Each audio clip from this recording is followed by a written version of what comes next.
These are some of the craziest conspiracy theories ever talked about in Joe Rogan history, starting with the episode where Joe and his guest Nate Bargatze talked about Bigfoot and the crazy stories and theories going around it.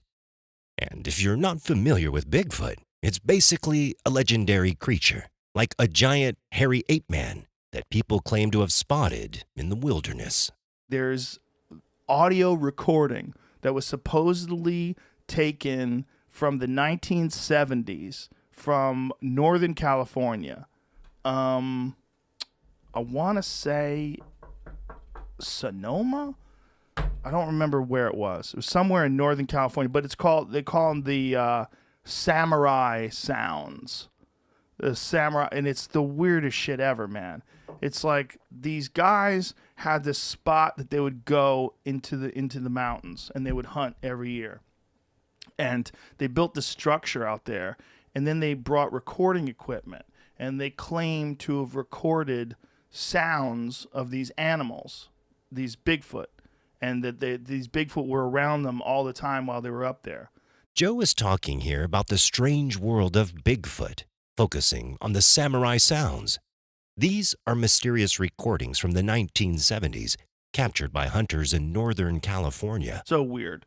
It sounds like someone pretending to be Japanese that doesn't actually speak Japanese. Sounds so strange and so fake.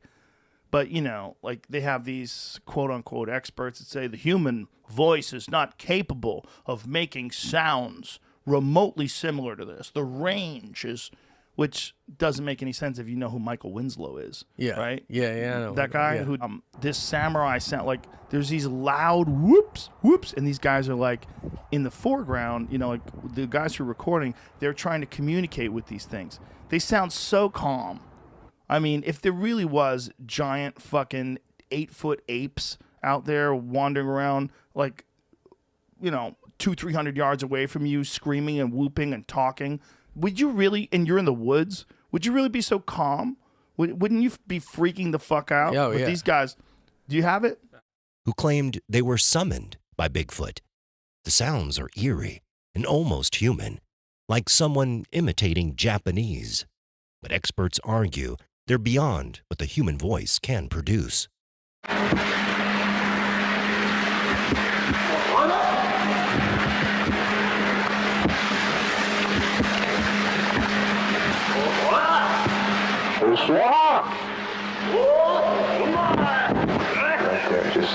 Listen to the guy. This is, hold on, stop. This is a terrible version of it. Wow. There's a better version of it where you can hear the guys really clearly. The people talking. Yeah.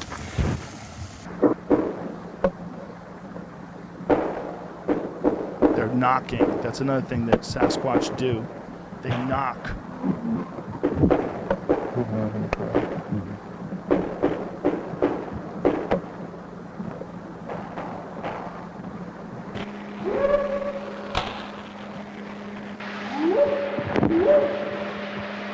That one's weird.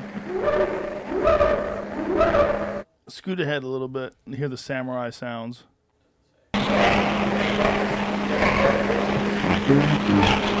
Still sounds terrible. Anyway, these people believe that shit. In this part of the conversation, Joe and his guests talk about a strange audio recording with sounds that people think could be from Bigfoot. The recording includes weird noises and knocking, which are often linked to Sasquatch. Even though the sounds are creepy, the people in the recording stay calm, which Joe finds odd. Les Stroud was balls deep in this. With that guy. Deep. Apparently, he had an experience, and I talked to him about his experience. It's pretty interesting. He was in, not with that guy, but he was in Alaska, and apparently he heard some crazy noises, like some monkey sounds outside of his, in the middle of nowhere. No one was anywhere near, and he said he heard something run away, some bipedal sound of something running away.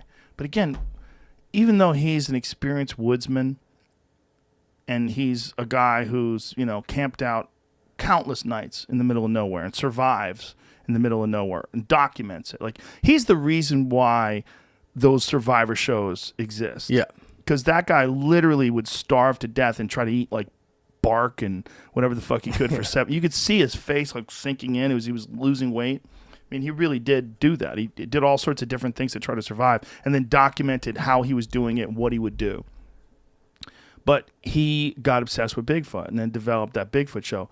And unfortunately, a lot of people lost a lot of faith in him because of that. They're like, no, you're the legit survivor guy, and now you're doing this show, and this is why it's ridiculous. There was one episode of the show where they had this guy who he was with who had video of a Sasquatch, like high definition video, and it looks so fake. Yeah. It's like he's like the Sasquatch is looking at him through the woods, and he's like, there he is, there he is. And it's a guy with a mask on. That's how he goes. He it's yells out, "I'm a Sasquatch." You're like, "Oh God, he just yelled that out." Oh, yo. Makes the samurai noise. Bigfoot. But this, the guy who had the video is known to be like full of shit. And here he's got this guy on a show, and then he, is this real?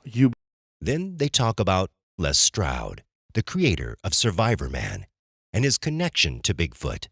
Stroud, an expert in survival, once heard strange noises in Alaska and got interested in Bigfoot. He even made a show about it. But some people in the Bigfoot community stopped trusting him after he showed a video of Sasquatch that many people believe is fake. Like they would see trees that would fall over like in certain patterns, and they were convinced that Sasquatch was leaning these trees against each other. I thought it was to let you know where not to go. Yeah. They had this idea. I mean, it's all theory, right? This idea. Yeah, I think I've been following the wrong guy, dude. I believe all the stuff that you like's fake. I'm like, yeah. I only watched that Les Stroud one because of that other guy. Well, I want it to be real. That's the thing. I do too. If someone had a convincing Bigfoot encounter where they caught it on video, where I was like, holy shit, what is that? Like, what is that? Or there was something, but there's nothing.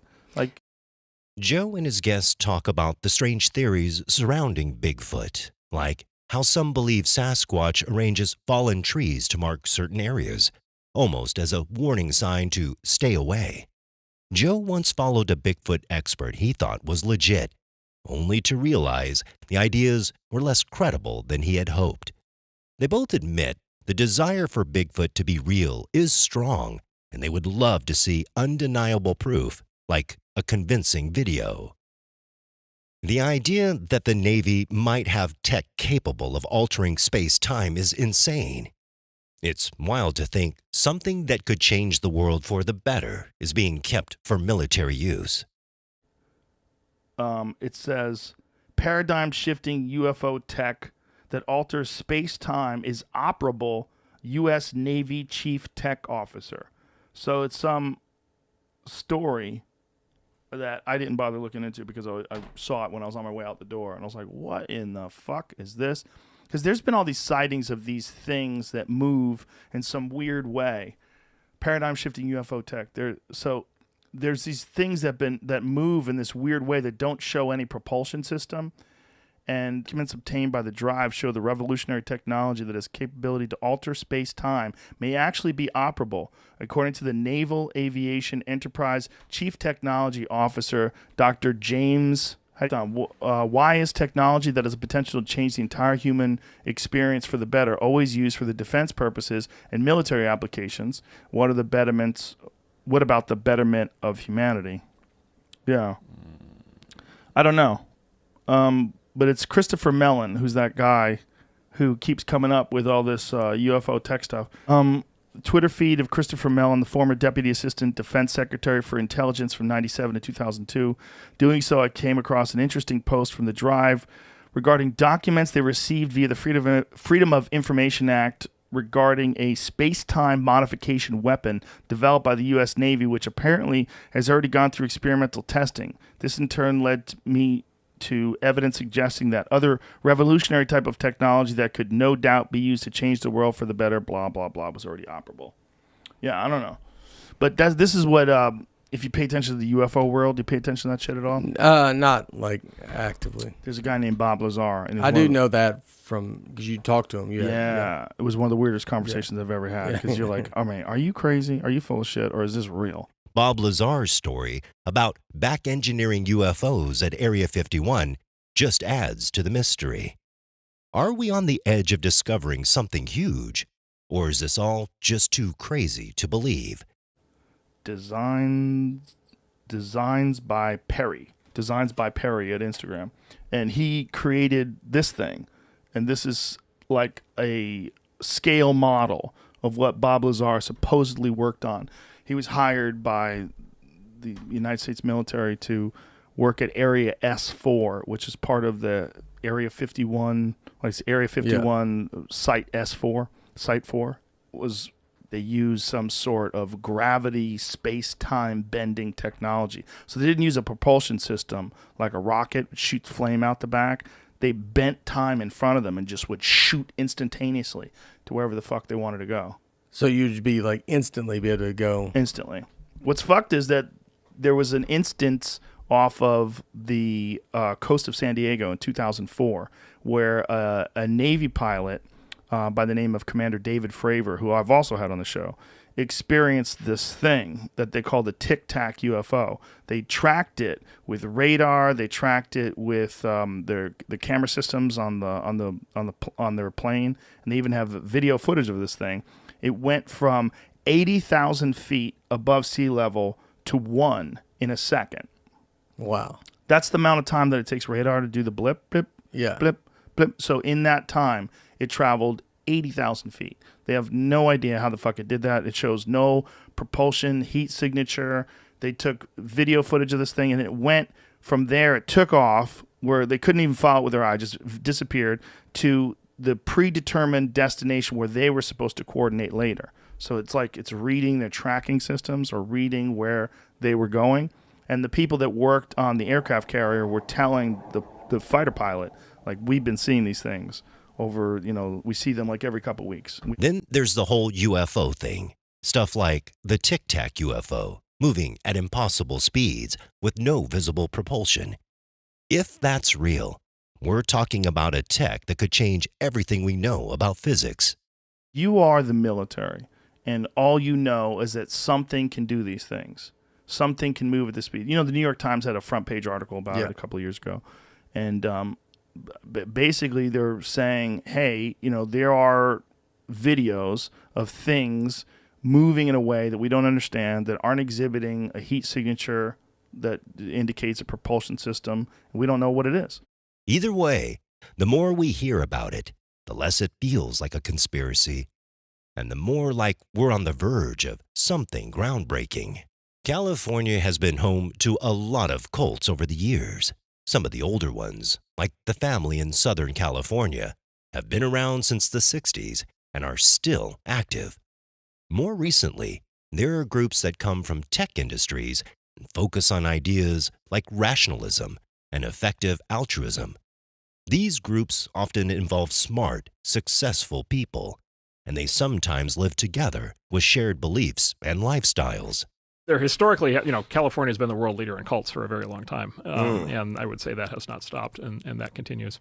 Did you know that the building that I bought for my comedy club initially was owned by a cult? Fantastic. It was owned by a cult from West Hollywood called the Buddha Field that migrated out to Austin when they were being investigated by the Cult Awareness Network. No, they're gone. There's a great documentary on it called Holy Hell. You should watch it. It's pretty bonkers. But they're from California. From California. Yep. So are there a bunch that are running right now that are successful? Big time. Yeah, totally. Really? Oh, yeah, totally. Yeah, yeah. Do you know? There's cults all over the place. I know a bunch of them, yeah. Wow. Yeah, yeah. And how are they run? Well, some of them are older. There's two sort of groupings. There's the sort of 60s cults that are still kind of running. Like which ones? There's one called The Family in like Southern California that's still going from the 60s. The tricky part is figuring out when a group crosses the line into being a cult. It usually happens when their beliefs start getting out of sync with the rest of the world, and they create their own separate world. Really? There's a bunch of them, running around. There was a big cult for a long time, sort of cult-ish kind of thing around. What was it? Not Erewhon, but Esalen. So there's still like that whole orbit. That's the psychedelic groups. All that stuff, yeah. Cults in the 80s and 90s with names like the Extropians, there were a bunch of these guys. You'll hear these terms like rationalist, post-rationalist, effective altruism, existential risk, long-termism, they sometimes say. And what you find is the people... Cults often have a leader, usually male, and a gender dynamic that tends to favor women. Today, many cults combine physical presence with an online component, where ideas spread before members physically join. The speaker supports fringe groups, believing they spark new ideas. He compares it to the 60s rock scene in places like Haight-Ashbury, where chaos fueled major cultural changes and created lasting impacts. Do they generally have a leader? There are generally leaders. I mean, there is a pattern. Yeah. I think he talks about it in the book Chaos. I mean, there typically is a pattern. It's typically a guy. Yeah. There's typically there's a male female dynamic, right, that plays out inside these things that you kind of see over and over again. They're going to come together in groups. When they come together in groups, they're going to exhibit cult-like characteristics. What you're saying resonates. Everything you're saying makes sense. But how did you get? If it's just like, okay, I mean, it's like just an easy example. If you like rock music, it just basically modern rock and roll basically came from the Haight-Ashbury in the basically mid to late 60s, and then from Laurel Canyon, which was another one of these sort of cultish environments in the mid to late 60s. And there was like specific moments in time in both of these places, and basically all of the great rock and roll from that era. Weird Scenes in the Canyon dives into the idea that the 1960s music scene in Laurel Canyon might have been more than just a cultural movement. It could have been part of a military operation. The area had a facility called Lookout Mountain, where the Air Force produced propaganda films. A lot of musicians from that time, like Jim Morrison, had ties to the military. Laurel Canyon was like the music scene, the sort of music and drug and hippie scene of the. Laurel Canyon is actually where the hippie movement started.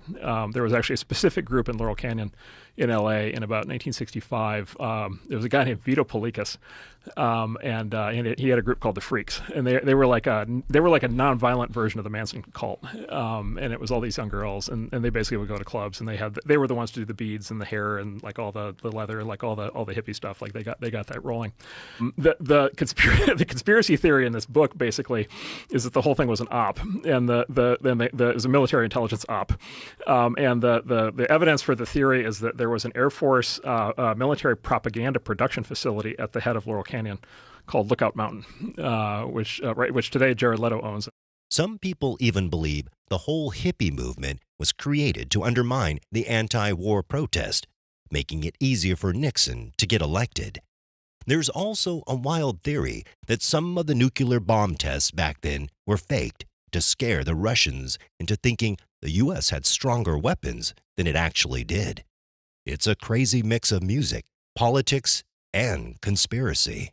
Conspiracy theories. Okay, here's another conspiracy theory. You've seen all the grainy footage of nuclear test blasts that you've Sure. with the mushroom clouds, and there are always these grainy things, and there's all these like little houses lined up and these little trees lined up, and it blows everything down. Well, there's always been a conspiracy theory that those were all basically fabricated at this facility, that those bombs actually were never detonated, and that basically the U.S. military was basically faking these bomb tests to freak out the Russians, to make us think that we had weapons. We had basically a potency to our nuclear weapon arsenal that we actually didn't have. Some people believe the old nuclear test videos from the 1940s might have been faked. In the footage, the camera doesn't move during massive explosions.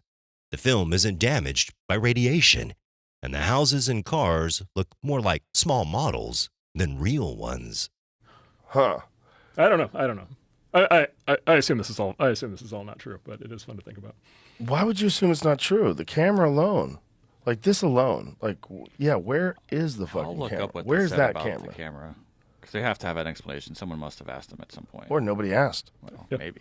Yeah, it might be one of those, wow, look what they did.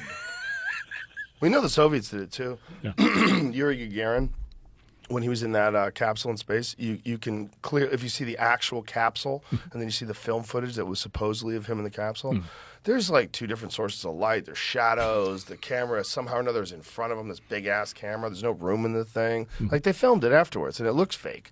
Like, I'm sure he really did go into space, but that wasn't it. That was some weird propaganda. Some people wonder why no one has pressed for clear answers about the old nuclear test videos. The Soviets had similar situations, like Yuri Gagarin's space footage. The capsule shown in the footage seems too cramped for a camera, and the lighting looks off, making it seem like it was staged as propaganda, even if Gagarin did go to space. Then there's a wild theory brought up by Gary Kasparov, Missing Centuries. He believes parts of history, like the Middle Ages, might have been exaggerated or fabricated by leaders wanting to stretch timelines of their rule. This idea challenges how much of what we know is real versus manipulated over time. But this just doesn't sound as crazy as the next theory, the moon landing. There's no video evidence of what hit the Pentagon. Well, there's a video of something. I know there was one hidden camera thing or security camera video that was released. But what they did have is all sorts of pieces of aircraft all over the fucking lawn. Yeah. I mean, in a blown up building and a plane that's missing and all the people dead. Like, I'm going to guess it was a plane. Yeah. You know, I think people look for conspiracies in everything because it's exciting. Well, There's something I mean, stimulating about it. there is, but then obviously, I know that you don't believe that everything we're told is truth. Well, there's definitely been conspiracies that have been put together and executed, and these conspiracies have greatly affected the American people. The Gulf of Tonkin's a perfect example. Another one that they were planning on was Operation Northwoods. Yes. Operation Northwoods was one that they were planning on blowing up a drone jetliner and blaming it on the Cubans. They were going to arm Cuban friendlies and have them attack Guantanamo Bay. They were going to sacrifice American troops and American lives. And they were going to do this in order to get people to be excited about a war with Cuba. Some events in history, like the 9/11 attack, are surrounded by conspiracy theories, but also acknowledges that not all conspiracies are fake. For example, the Gulf of Tonkin incident, which led to the U.S. getting involved in the Vietnam War, was later revealed to be false. Similarly, there was a plan known as Operation Northwoods, where U.S. officials considered staging attacks to get the public on board with a war. The point being made here is that while not every event has a conspiracy behind it, some past government actions prove that conspiracies do happen and can have serious impacts. There's people out there that think the satellites are fake, and they think that The moon landing dinosaurs were one not real. and then the Earth is flat is the ones where I just shake my head like. The moon landing one's my favorite. Really? I got balls deep in that for years. I was completely. So you think they did not go to the moon? No, I don't think that anymore. Okay. But you know what I think now? I think I don't know. Okay. But I do think that it is one of the more fascinating conspiracies that between 1969 and 1972, they had seven attempts, 6 of them successful. Well, they went to the Apollo 13 was the one that they didn't apparently make it, and they had to come back. But that was the only time in history that a human being has been more than 400 miles above the Earth's surface. All the space station missions, all the space shuttle missions, all that stuff is Within orbit. Yeah, it's low. It's all very low. They went 260,000 miles out and back into deep space, but they had never even flown a chicken out there and see if it comes back alive. Like, we really didn't. Really? Yeah, no. I'm not into the space travel one. So I mean, they did a couple of flybys, like that went around the moon, early before they landed on the moon. Yeah. But other than that, I mean, without unmanned drones like what we have on Mars and things like that, we've never really sent a living thing out through the magnetosphere, through the Van Allen radiation belts, into deep space. The idea here is that while technology has improved since the 1969 moon landing, we haven't sent humans back to the moon, which raises questions.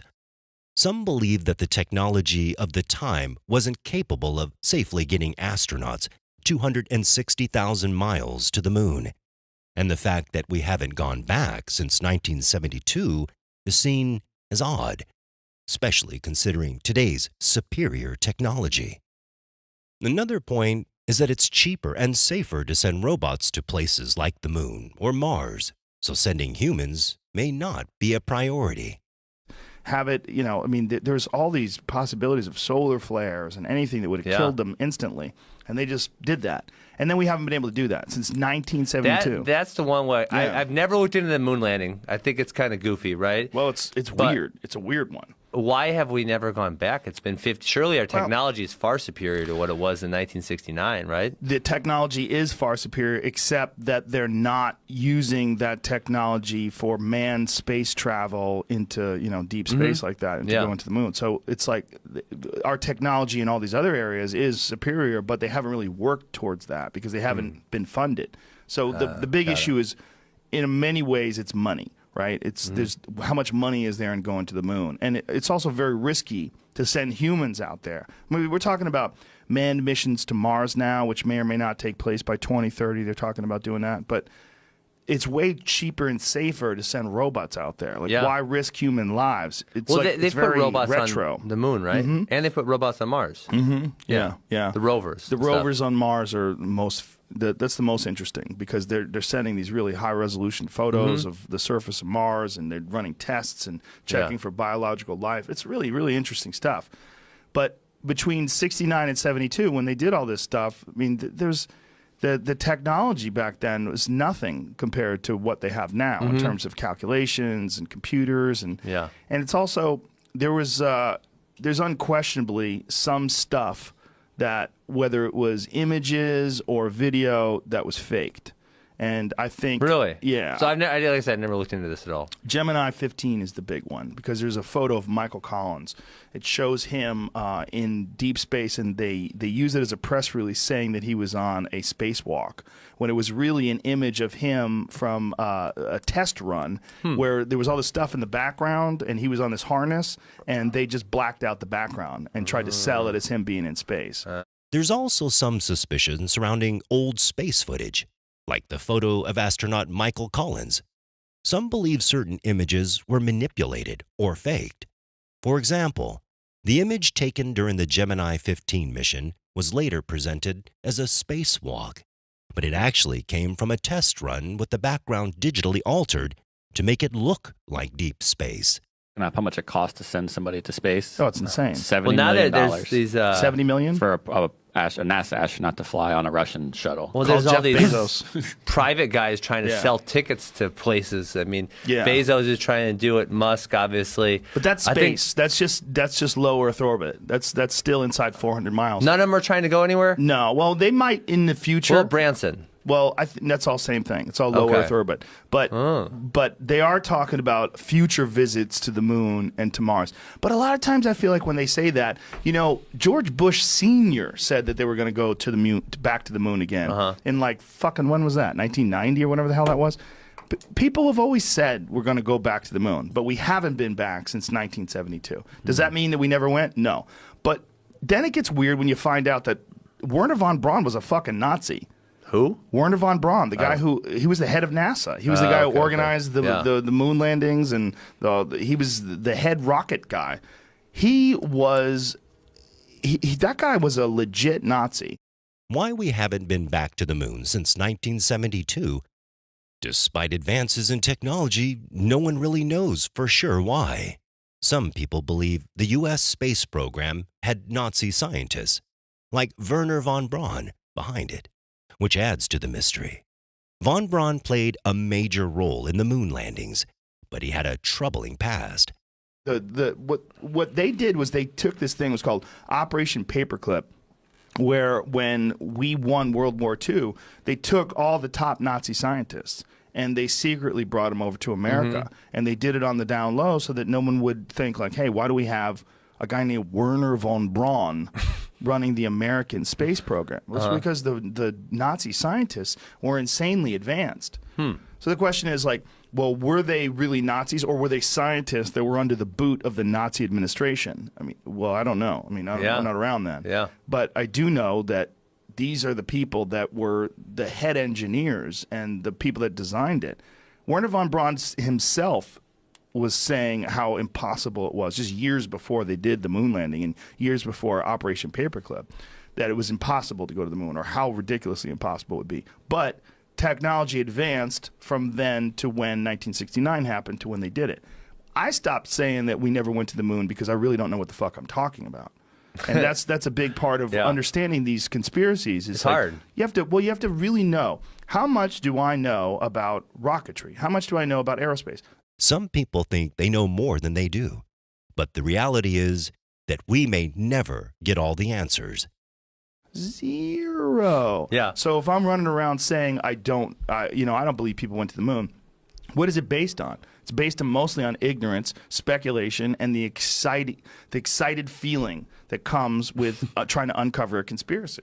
Sure, but I think you do have to be a little bit discerning on what you hear, and but it is frustrating, and that's where a lot of these conspiracy guys they think they know more than they do, because you have to come to the realization that you're probably never going to know the real answer with a lot of these things. Very likely. I mean, some of them come out many years later. We're talking about like Gulf of Tonkin, right, or Operation Northwoods. Many years later, it comes out, but there's a good likelihood that I'll never know the truth on stuff I read a lot about. I think with the moon landing, it's way more likely that we went to the moon, but that some of the footage is fake. And I think they probably did that because it's incredibly difficult to film things on the moon. And I think they filmed some stuff in test runs and then tried to pass that stuff off. Should have brought their iPhone.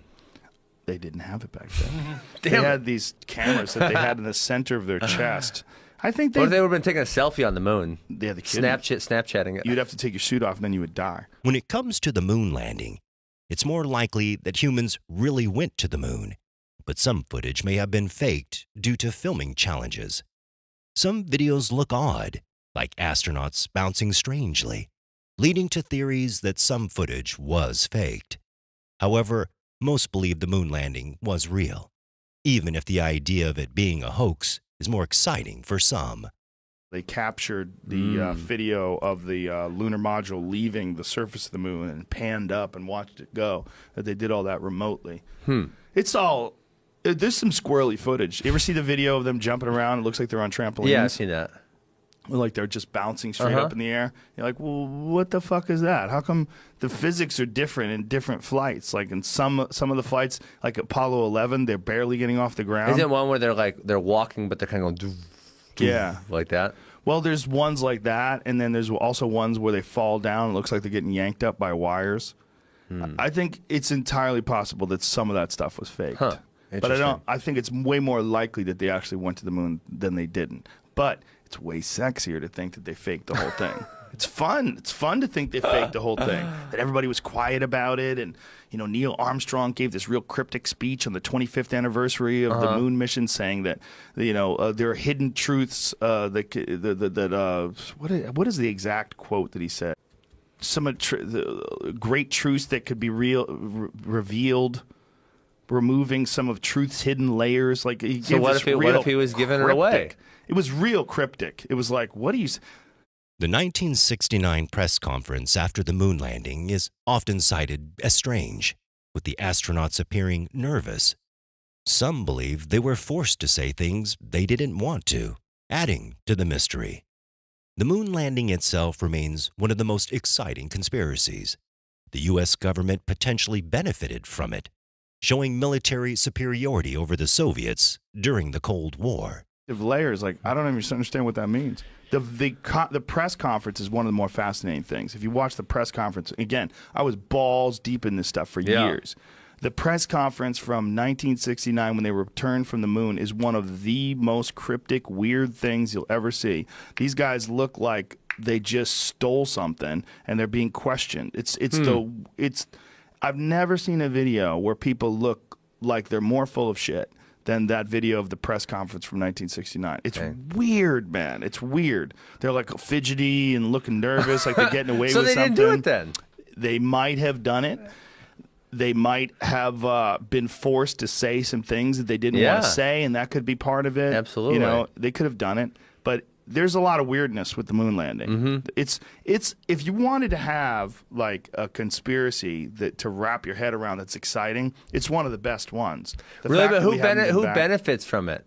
The United States government did, because it showed military superiority over the Russians, so we were able to do that. Sure. It also, it was the Nixon administration. People were just flat out full of shit. Well, yeah. I mean, they were just lying to people left and right back then. That's government, though. Yeah, but even more so then, because it was unchecked. There was no media. Social media. Yeah, there's nothing that would expose them for this. And this stuff, they would air it on TV once in 1969. You never see it again unless you watched it on film. There's no YouTube where you can go back and watch the astronauts on trampolines video. That's my favorite one. You watch that and you go, what in the fuck is happening there? These guys are bouncing up in the air. Like, how are they doing that? Like, they never did. If you watch Apollo 11 when they were moving around on the surface of the moon, it's just like they're moving in slow motion. And then you go to whatever it was, like Apollo 14 or 15 when they were doing the trampoline thing. They're fucking flying through the air. Videos of the astronauts' movements on the moon add to the confusion. In some footage, It looks like they're bouncing unnaturally, almost like they're on trampolines or being pulled by wires. This raises questions. Were they really on the moon, or was something else going on? The flag's odd movement, appearing to flutter despite no wind, adds to the skepticism. While some explanations exist, others remain puzzling. But it could have been that they were really on the moon and these guys were fucking cowboys and yahoos and they wanted to bounce around. Oh, you were posting those videos. Yeah, I posted back those in the day. videos back in the day. Yeah, I had a debate on Penn Jillette's radio show with a guy who's an astronomer. And he wasn't willing to admit a lot of stuff that was a fact, like the fact that Werner von Braun was a Nazi. Well, why does the flag look so still there? Well, the flag had a wire, first of all, on the top of it that stiffened it up to make it. But there's videos of the flag moving in a non-existent breeze, which is weird too. And they try to make some logical explanations for why the flag could be moving in a vacuum, and some of it makes sense, but some of it doesn't. Like the wires one is weird. If you watch them fall down, it might not have been real footage. What they might have done is use some test footage. Homeboy falls down, and then it looks like he gets yanked back up. Look at this. Whoops. Oh, he did not. That's not him standing up. Yeah, what is this? That's not him standing up. You can't stand up like that. Right, but you're on the moon. Okay, so you realize you're in 1/6 Earth's gravity. But there was nothing to make him go like this. Exactly. Right? You can't get up without. Exactly. Now we go back to MMA because that's what these freaking folk style wrestling's the next generation of MMA. Because you have to turn to your base to get up. You can't look at. There's nothing on the ground. How's he going to get the momentum? One of the weirdest things in the moon landing footage is when the astronauts fall and then seem to be yanked back up. In some clips, it looks like they're being pulled from the ground, which doesn't make sense if they're really on the moon. The way they stand up is also strange. There's no way to push off the ground in a 1/6 gravity the way it's shown. It looks like a trick, possibly involving wires or some simulation footage that was passed off as real.